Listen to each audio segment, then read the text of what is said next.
السلام عليكم ورحمة الله. أنا اليوم يا أخوان ناوي أتكلم في موضوع في الحقيقة أنا مجبر إني أتكلم على هذا الموضوع، ولو إني مستحي، يعني مش فعل من عادات وتقاليد اليمنيين الأصيلة، لكني أجبرت. إيش اللي يجبرك على المر؟ قال اللي أمر منه. هذا الشخص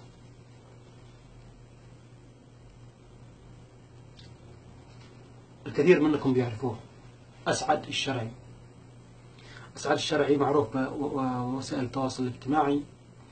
أنا البارح قبل ما أنام ما أدري كيف والله بالصدفة جات يدي على مقطع فيديو له وهو بيتكلم على الجنوب وعلى الجنوبيين، وبيسب وبيشتم في شلال وفي الجنوب، وبيجي وحط كلمة من ضمن الكلام كلمة جميلة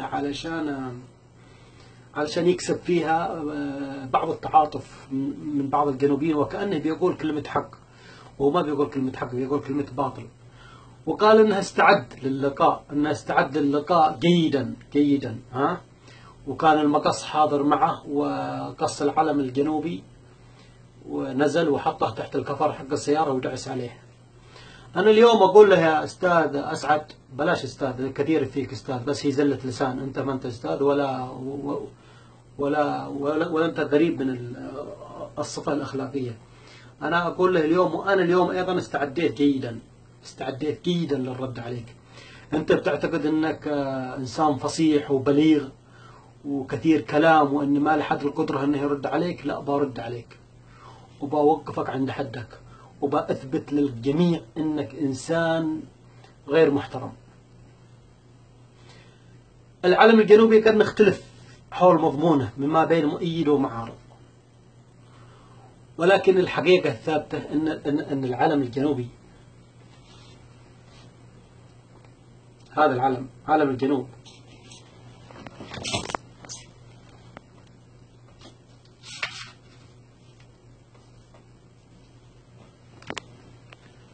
ماتوا لأجله رجال وقدموا حياتهم لأجله رجال، يعني احتراما للناس واحتراما لأصحاب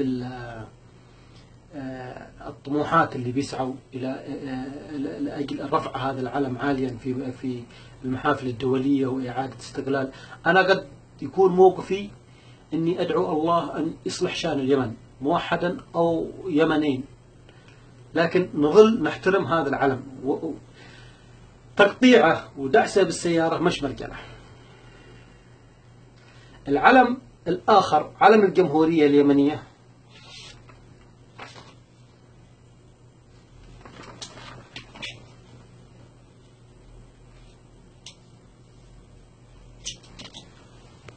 له مني كل التقدير والاحترام.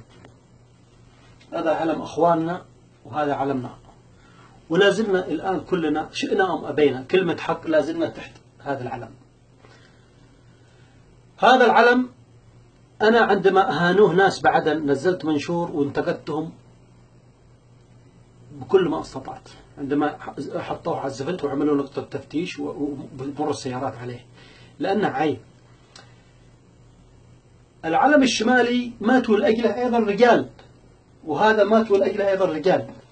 يجيكم واحد زي هذا يقطعه ويدعسه بكفر السيارة.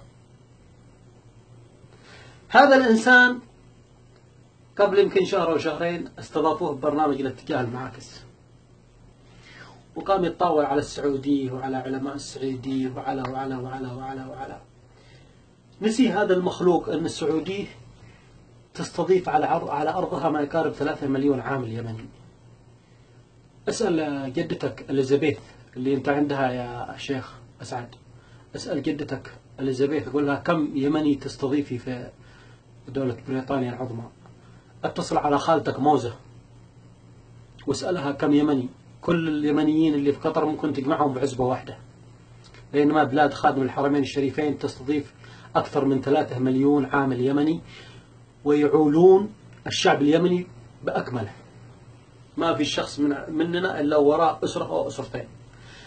أنا دائما لي مقولة: نحن اليمنيين لنا أمان، أنجبتنا أرضعتنا. أمنا التي أنجبتنا اليمن السعيد الله يرفع عليها، وأمنا التي أرضعتنا بلاد خادم الحرمين الشريفين، والله يديم أمنها وعزها. فمثل هذا الإنسان يعني المفروض صورته ما تكون بالشكل هذا، المفروض تكون بالشكل هذا منكوسة. مثل هذا الإنسان المفروض إنه يقدر، وأنه يحسب على كلامه، وأن لا يهين وأن لا يعتقد أنه ما في حد عنده القدرة أنه يرد عليه. لا، أنا برد عليك، أرد عليك اليوم وبطرح نقاط كثيرة، ويمكن أنا إلى الآن ما طرحت اللي في بالي، لكن إن شاء الله بكمل بوضح الصورة على أكمل وجه. ما هو أسوأ من هذا الإنسان المنكوس؟ هو هذا الإنسان. طبعا أنا بعدل الصورة علشان تشوفوها. هذا من أبناء الجنوب، وهذا من أبناء الشمال. لا هذا يمثل أبناء الشمال، ولا هذا يمثل أبناء الجنوب. هذا الإنسان وضع الجواز اليمني الله يكرمكم داخل الجزمة. هذا الجواز اليمني هو هويتي وهويتك وهوية أسعد وهوية الشخص هذا وهوية كل إنسان بيشاهد هذا الفيديو وهوية كل يمني، إلى أن إن شاء الله إلى أن ننفصل ويصبح عندنا جواز الدولة هذه ونسلمه معزز مكرم. أما الآن فهو جواز الجمهورية اليمنية، يعني جواز متفق عليه ما بين دولتين، له جواز الجمهورية العربية اليمنية وله جواز جمهورية اليمن الديمقراطية الشعبية. هو جواز متفق عليه بين دولتين.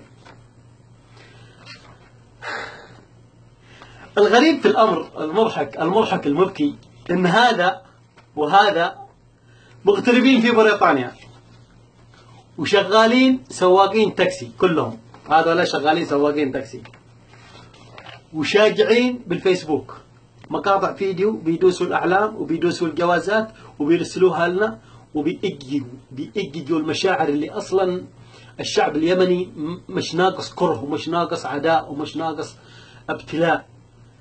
الشعب اليمني متناقض كل أنواع التناقض. الشيء الوحيد سبحان الله قد يكون هذا ابتلاء، يعني هذا التناقض الرهيب. الشيء الوحيد اللي يجمع عليه الشعب اليمني هو تخزين طلقات من شرقه إلى غربه إلى شماله إلى جنوبه. غير ذلك حدث ولا حرج. اختلافات سياسية وجغرافية وقبلية حدث ولا حرج. السفهاء من عيال توكل ابتداء باليدومي وانتهاء الآنسي خالد الآنسي، مرورا بأسعد الشرعي ومرورا بحميد ومرورا بسعطر وما سعطر وكل اللي بيتاجروا. والسفهاء من أبناء ليلى ربيع هم لا يمثلوا اليمنيين لا الجنوبيين ولا الشماليين. العتب على من؟ العتب على من يتجاوب معهم. أنا لما شفت مقطع الفيديو حق الشخص ذا البارح شفت ناس متحمسين اللي بيقول أعطيهم، سبهم، اضربهم. ليه يا جماعة؟ وش بيننا وبينكم؟ ليه؟ إذا هذا اشتراع وهذا اشتراع يتقابلوا بلندن ويصوروا فيديو ونشوف من هو الرجال فيهم. ها ليه؟ احنا اخوان، احنا وانتم اخوان.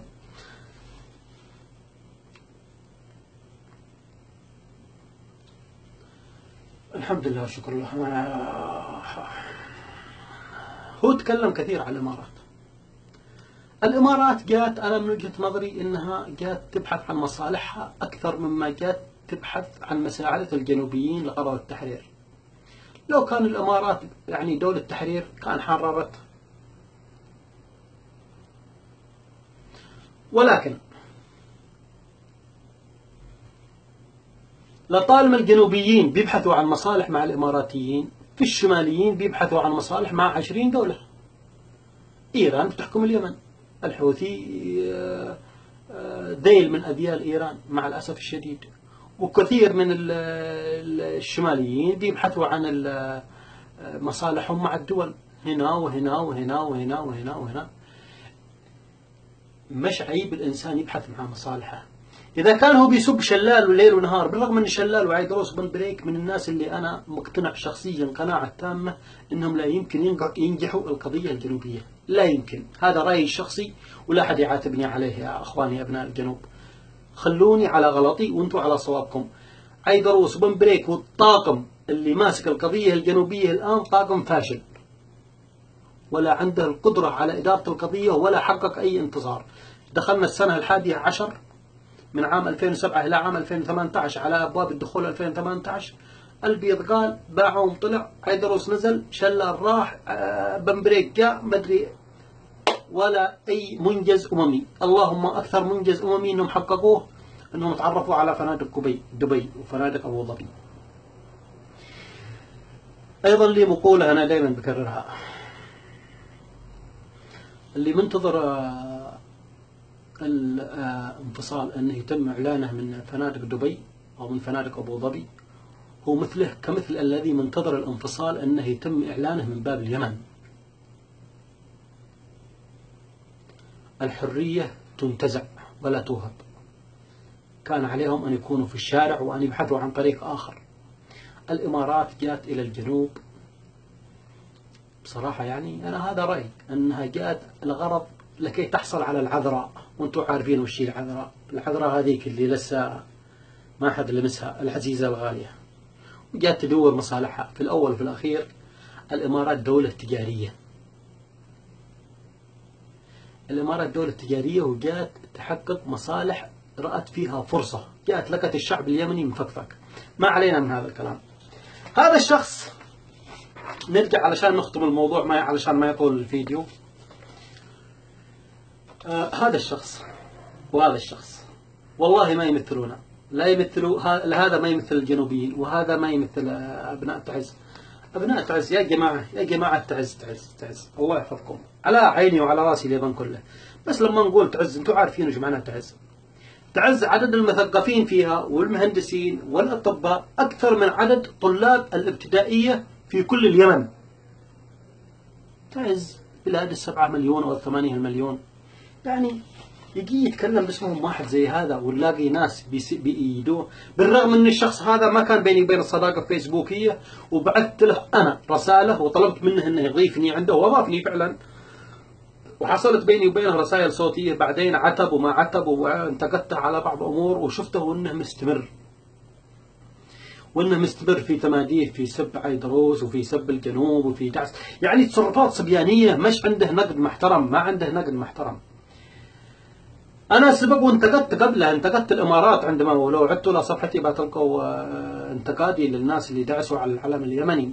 عيب هذا مش من صفاتنا. وانتقدت الإمارات عندما سمعنا أنها نقلت أشجار وأحجار من سقطرى، لكن الظاهر أنها ما هدفها هي لا أحجار ولا أشجار، هي هدفها الجمل بما حمل. على كل حال يا شرعي، هذا والله ما أعرف وش اسمه، قسما بالله لا تقولوا عنصرية إني ما ذكرت اسمه، ما أعرف اسمه. بس شوفوا الله يكرمكم، هذا الجواز اليمني وهذا الجزمة حقته، وهذا بيتكلم بمقطع فيديو مثل هذا.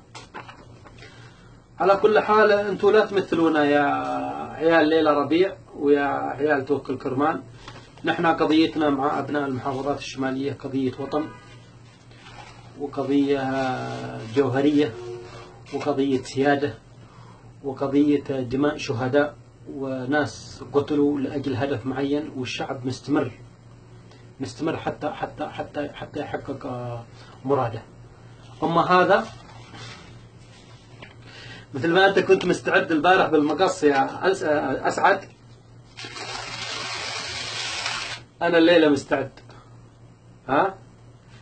بس الله يكرمك ويكرم الحاضرين.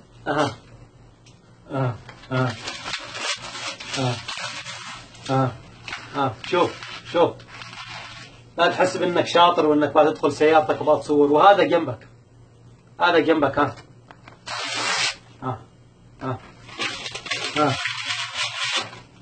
انتم زبالة اليمن، وانتم لا تمثلون اليمن، والامر اللي قمتوا فيه عيب ومش موقف رجال، وتصرفي هذا انا ايضا عيب. المفروض اني ما اسوي الشيء هذا، ومفروض الناس ما يشوفونا بالفيسبوك. احنا اليمنيين نقوم بهذه الاشياء ضد بعضنا البعض، ولكني اجبرت الجواز اليمني هو هويتي، وهذا أنا أعيش أحترمه، وله مني كل الاحترام والامتنان، لأني أعيش تحت هويته وتحت اسمه علم الجمهورية اليمنية، وهذا هو مبتغاي ومبتغى أهلي وجماعتي. على فكرة الصورتين لما رحت أطلعهم من الجوال نسخهم لي صاحب الاستديو، الصورة الواحدة ب7 ريال، يعني هذول الصورتين اللي قطعتهم ب14 ريال، وهذول الغالين رسمتهم أنا بيدي. اشتريت أقلام رسم، اشتريت أقلام رسم ورسمتهم. بس يوم اشتريت أقلام رسم تذكرت المنشور حق مدري دي ماركة، لو رجعت على صفحة مدري دي ماركة على الطفل اللي خلص عليها قلم الرسم وراح لأبوه انتم بتشوفوه بتضحكوا. على كل حال أنا آسف يعني إني أخذتكم في موضوع ثاني، وأنا أعتذر إني تصرفت التصرف الغير محترم هذا، ولكن ما أدعو إليه يا أخواني اليمنيين بشكل عام إلى عدم الانجراف وراء السفهاء، لا وراء سفهاء توكل ولا وراء سفهاء ليلى ربيع. لو هذول رجال أنا كنت بنيتي الله يكرمكم والله إني أصورهم وأنا برميهن صورهم في كرسي الحمام، بس استحيت منكم أنتم إني أصور لكم الكرسي حق الحمام. احترامي لكم ردني عن التصرف هذا. لا سفهاء توكل بيمثلوا الشمال وتعز وأبناء تعز، ولا سفهاء عيال ليلى ربيع. الجنوبيين محترمين ولهم هدف وبيموتوا لأجل هدفهم، والشماليين الله يسهل عليهم عندهم مشكلة وعندهم مشروع إيراني في بلدهم، يعني من الأولى أنهم يتحركوا لهذا المشروع بدل ما هم بيجدوا إنسان سفيه بيسب أخوانه. آسف، أنا متأكد أنها فاتتني الكثير من النقاط، لأن الواحد قبل التسجيل بيكون مرتاح وبتخطر على باله أشياء كثيرة، لكن تأكدوا أن كل اللي بيهاجم الناس عبر الفيسبوك هي جملة أخيرة، كل أمثال هذولا هم كالشعراء، ما أعرف بالضبط، يمكن ما إن شاء الله ما أكون غلطان بالآية الكريمة، لكن يهيمون في كل واد ويقولون ما لا يفعلون. واحد بلندن، واحد باسطنبول، واحد بالدوحة، واحد بقطر، واحد بدبي، واحد بأبو ظبي، واحد بالرياض. الكلام هو للرجال اللي في الجبهات. استودعتكم الله، وأنا آسف جدا جدا، ولكن تحياتي لكل أخواني أبناء المحافظات الشمالية وأهلي وأخواني أبناء المحافظات الجنوبية، ولا تنجرفوا وراء السفهاء. لو أن النصر بيتحقق بالسفاهة بفضل السفهاء اللي بالفيسبوك كان قد تحققنا 1000 نصر في الشمال وفي الجنوب.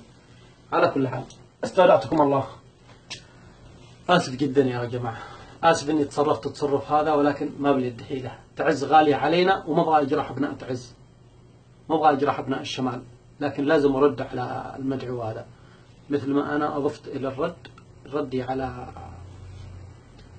اللي عمل الجواز داخل الجزمة. استودعتكم الله.